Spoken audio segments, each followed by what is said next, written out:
शम्सा साकिब से कह देती है कि अगर आप मुझे छोड़ना चाहते हैं तो छोड़।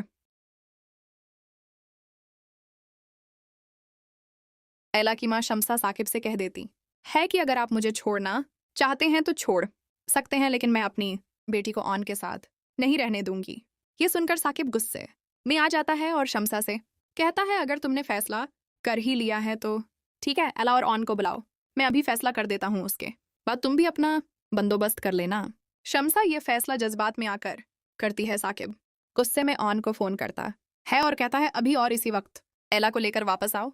और एक पल की भी देर नहीं करता और एला को लेकर वापस घर आ जाता है। सब घर वाले इकट्ठा बैठे होते हैं। बीजान, साकिब और शम्सा सबकी नजरें एला पर टिकी होती हैं। शम्सा कहती है एला बेटा, अभी इसी वक्त तुम अपने दिल की बात कह सकती हो। मेरी गारंटी है कोई तुम्हें कुछ नहीं कहेगा। अगर तुम ऑन के साथ नहीं रहना चाहती तो बोल दो, मैं अभी तुम्हारी जान छुड़वा दूंगी।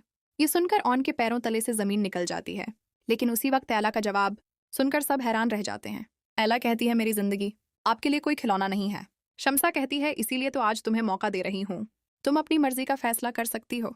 लेकिन एला कहती है नहीं ऑन, जैसा भी है मेरा ख्याल रखता है, मेरी फिक्र करता है, मैंने उसे दिल से कबूल कर लिया है। वैसे भी मेरे बाप की खुशी इसी में है, बीजान की खुशी भी इसी में है, मैं उनकी खुशी के खिलाफ नहीं जा सकती। यह सुनकर साकिब बहुत खुश हो जाता है। बीजान भी मुस्कुरा देती हैं। साकिब उसी वक्त कहता है शुक्र है तुम्हारी बेटी को अक्ल आ गई, लेकिन पता नहीं तुम्हें कब अक्ल आएगी। शम्सा खामोशी से वहां से चली जाती है। साकिब उसी वक्त एला के सिर पर हाथ रखता है और कहता है बेटी मुझे माफ कर देना, मैंने गुस्से में आकर तुम्हें इस घर से निकाल दिया, मैंने तुम्हारा दिल दुखाया और तुम पर बहुत सख्ती की। एला भी अपने बाप की बातें सुनकर खुश हो जाती है। दूसरी तरफ रमला शामी पर गुस्से से बरस रही होती है। उसी दौरान ऑन वहां से गुजरता है और उन दोनों की बातें सुन लेता है। रमला कहती है अब जब हम अपने मकसद के इतने करीब आ चुके हैं तो शामी तुम क्यों हार मान रहे हो। मेरे पास एक ऐसा प्लान है जिसके बाद एला का घर फिर से बर्बाद हो जाएगा। ये सुनकर ऑन घबरा जाता है।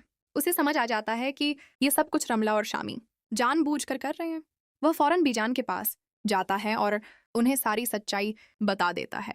बीजान उसी वक्त फारूक से मिलती है और उसे बताती है कि उसकी बहू ऑन से मोहब्बत करती है और वही सब कुछ उसी की खातिर कर रही है। बीजान कहती है अपनी बहू को लगाम डाल लो, वरना कहीं ऐसा ना हो कि जो कुछ तुम्हारे बेटे ने एला के साथ किया है उसी की सजा अब शामी को रमला की हरकतों की वजह से भुगतनी पड़े। यह सुनकर फारूक बहुत परेशान हो जाता है। वह अपनी बीवी से कहता है जिसे हमने इतने मान से अपने घर की बहू बनाया वह तो ऑन से मोहब्बत करती है। यह सुनकर आरिफा फौरन रमला के पास जाती है और उससे कहती है तुम ऐसा कैसे कर सकती हो, वह 2 टके का ऑन जो हमारे टुकड़ों पर पलता रहा, तुम उससे मोहब्बत करती हो।